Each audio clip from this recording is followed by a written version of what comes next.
Chapter 1. The Lessons of History. What is history but a fable agreed upon? Napoleon. It is in itself a significant commentary upon the subordinate place allotted to labour in Irish politics that a writer should think it necessary to explain his purpose before setting out to detail, for the benefit of his readers, the position of the Irish workers in the past, and the lessons to be derived from a study of that position in guiding the movement of the working class today. Were history what it ought to be, an accurate literary reflex of the times with which it professes to deal, the pages of history would be almost entirely engrossed with a recital of the wrongs and struggles of the labouring people, constituting, as they have ever done, the vast mass of mankind. But history, in general, treats the working class as the manipulator of politics treats the working man. That is to say, with contempt when he remained passive, and with derision, hatred, and misrepresentation whenever he dares evince a desire to throw off the yoke of political or social servitude. Ireland is no exception to the rule. Irish history has ever been written by the master class in the interests of the master class. Whenever the question of labour and its wrongs figured in the writings or speeches of our modern Irish politicians, it was simply that they might be used as weapons in the warfare against a political adversary, and not at all because the person so using them was personally convinced that the subjection of labour was in itself a wrong. This book is intended primarily to prove that contention, to prove it by a reference to the evidence, documentary and otherwise, adduced, illustrating the state of the Irish working class in the past, the almost total indifference of our Irish politicians to the sufferings of the mass of the people, and the true inwardness of many of the political agitations which have occupied the field in the 18th and 19th centuries. Special attention is given to the period preceding the Union, and evidence brought forward relative to the state of Ireland before and during the continuance of Grattan's Parliament, to the condition of the working people in the town and the country, and the attitude towards labour taken up by politicians of all sides, whether patriot or ministerialist. In other words, we propose to do what in us lies to repair the deliberate neglect of the social question by our historians, and to prepare the way in order that other and abler pens than our own may demonstrate to the reading public the manner in which economic conditions have controlled and dominated our Irish history. But as a preliminary to this essay on our part, it becomes necessary to recapitulate some of the salient facts of history we have elsewhere insisted upon as essential to the thorough grasp of the Irish question. Politically, Ireland has been under the control of England for the past 700 years, during the greater part of which time the country has been the scene of constant wars against her rule upon the part of the native Irish. Until the year 1649, these wars were complicated by the fact that they were directed against both the political and social order recognised by the English invader. It may surprise many readers to learn that up to the date above mentioned, the basis of society in Ireland, except within the Pale, a small strip of territory around the capital city Dublin, rested upon communal or tribal ownership of land. The Irish chief, although recognised in the courts of France, Spain, and Rome as the peer of the reigning princes of Europe, in reality held his position upon the sufferance of his people, and as an administrator of the tribal affairs of his people, while the land or territory of the clan was entirely removed from his private jurisdiction. In the parts of Ireland where, for 400 years after the first conquest, so-called, the English governors could not penetrate except at the head of a powerful army, the social order which prevailed in England, feudalism, was unknown,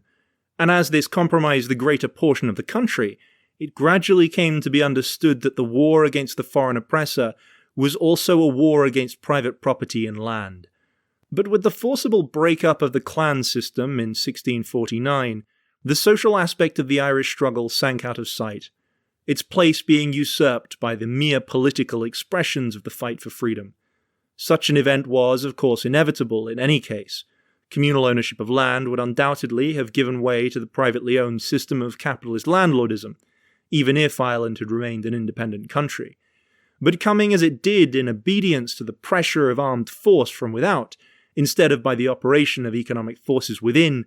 The change has been bitterly and justly resented by the vast mass of the Irish people, many of whom still mix with their dreams of liberty longings for a return to the ancient system of land tenure, now organically impossible. The dispersion of the clans, of course, put an end to the leadership of the chiefs, and, in consequence, the Irish aristocrat being all of foreign traitor origin, Irish patriotic movements fell entirely into the hands of the middle class, and became, for the most part, simply idealized expressions of middle-class interest.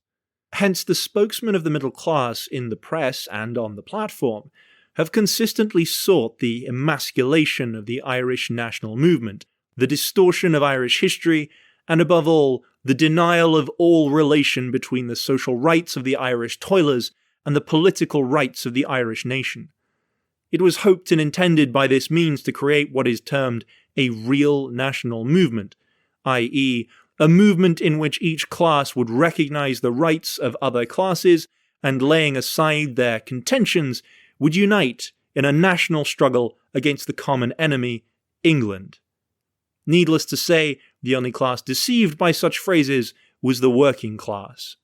When questions of class interests are eliminated from public controversy, a victory is thereby gained for the possessing, conservative class, whose only hope of security lies in such elimination.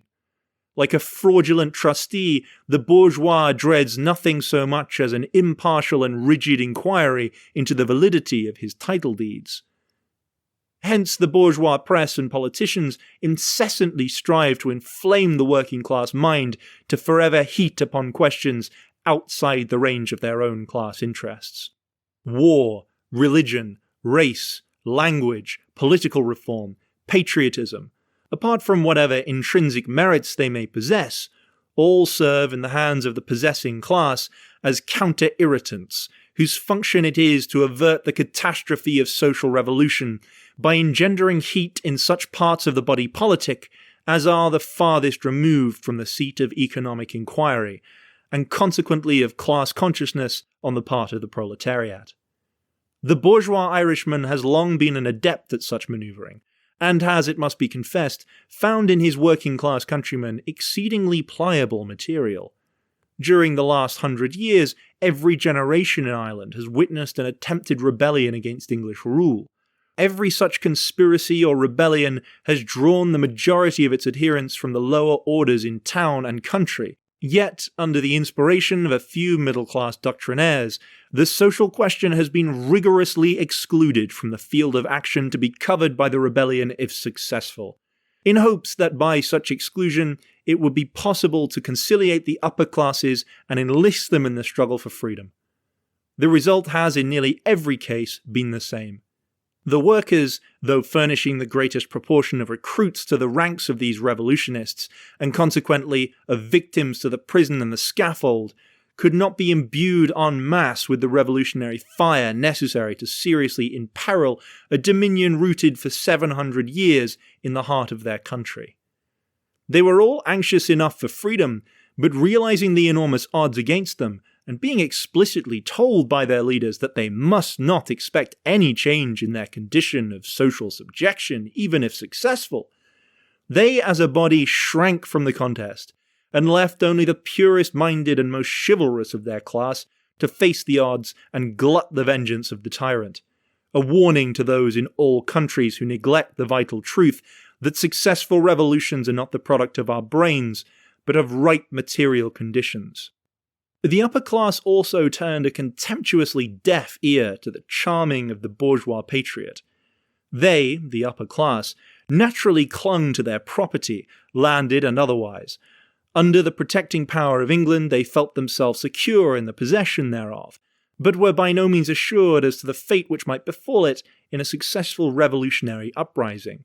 The landlord class, therefore, remained resolutely loyal to England, and while the middle-class poets and romanticists were enthusing on the hope of a union of class and creeds, the aristocracy were pursuing their private interests against their tenants with a relentlessness which threatened to depopulate the country, and led even an English conservative newspaper, the London Times, to declare that, quote, "the name of an Irish landlord stinks in the nostrils of Christendom." End of quote. It is well to remember as a warning against similar foolishness in future that the generation of Irish landlords which had listened to the eloquent pleadings of Thomas Davis was the same as that which in the famine years exercised its rights with a rod of iron and renounced its duties with a front of brass. The lower middle class gave to the national cause in the past many unselfish patriots, but on the whole, while willing and ready enough to please their humble fellow countrymen, and to compound with their own conscience by shouting louder than all others their untiring devotion to the cause of freedom, they, as a class, unceasingly strove to divert the public mind upon the lines of constitutional agitation for such reforms as might remove irritating and unnecessary officialism, while leaving untouched the basis of national and economic subjection. This policy enabled them to masquerade as patriots before the unthinking multitude, and at the same time lent greater force to their words when, as patriot leaders, they cried down any serious revolutionary movement that might demand from them greater proofs of sincerity than could be furnished by the strength of their lungs, or greater sacrifices than would be suitable to their exchequer. 48 and 67, the Young Ireland and the Fenian movements furnish the classic illustrations of this policy on the part of the Irish middle class. Such, then, is our view of Irish politics and Irish history. Subsequent chapters will place before our readers the facts upon which such a view is based.